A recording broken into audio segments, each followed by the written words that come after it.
You're listening to the Small Business Marketing Show, Episode 7.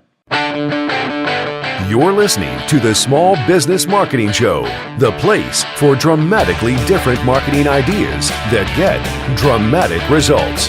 Coming to you from the worldwide broadcasting headquarters of the 1000 Small Businesses Project. Now, here's your host, Steve Gordon.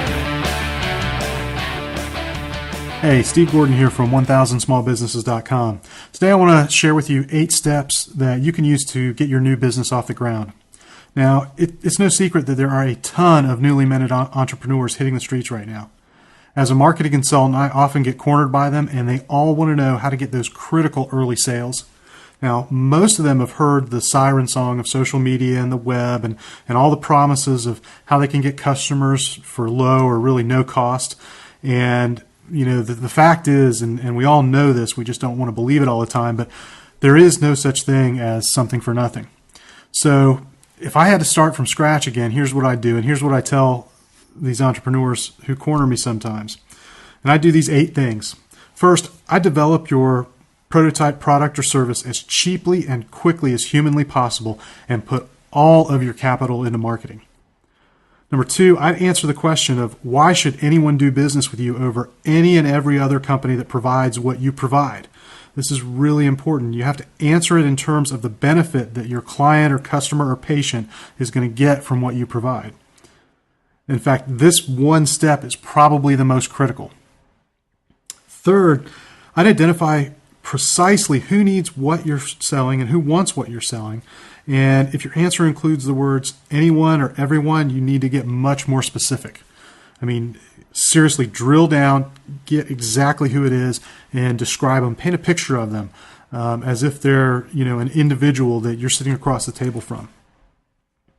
Number 4, don't pay to have a website developed. Unless you're truly an internet company, first go out and prove that you can sell what you're offering first. Until you can sell it, your website really is just a distraction for you. It wastes time and it wastes capital. Invest your time in networking. You'll need help to reach your goals. So go out and connect with people who can help you. And you'd be surprised how many people want to help you. I mean, generally, most people in this world are pretty nice and they want to help other people succeed. And you've got to get out there and make those connections.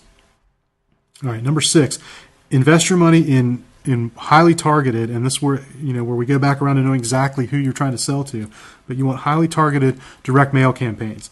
Now, I'm not talking about doing a one and done blast or just sending out 10,000 postcards and saying, well, I didn't get any response, so I'm finished. No, I'm talking about building a marketing system around a sequence of 3 or 4 letters that'll go out. And I do mean letters. Some of these might be 2, 4, 6, 8, maybe even I've seen them 50 pages long that work very effectively. Use as much space as you need to tell your entire story and make the sale. And the way that I like to equate this to my clients is that, think about what you would say if you were going to sell this one-on-one in person with someone. And think about all the questions that you would answer, all the objections that they might have that you need to address. All of that needs to go into your sales letters. And you need to have multiple hits on your prospects to be able to really make any headway.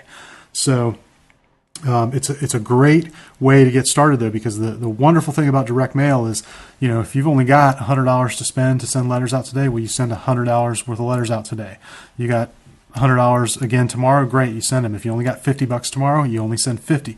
You don't need a huge capital investment all up front at once to really get out and get marketing with direct mail. Number 7, have something to invite your prospects to.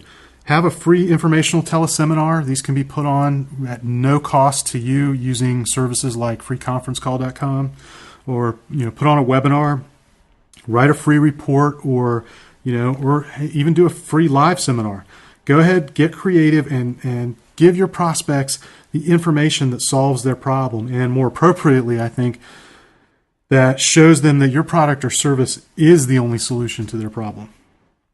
Number 8, approach your friends, your old colleagues, your advisors, and by that I mean your accountant, your attorney, doctors, dentists, realtor, whoever you know out in the business community, and approach your family.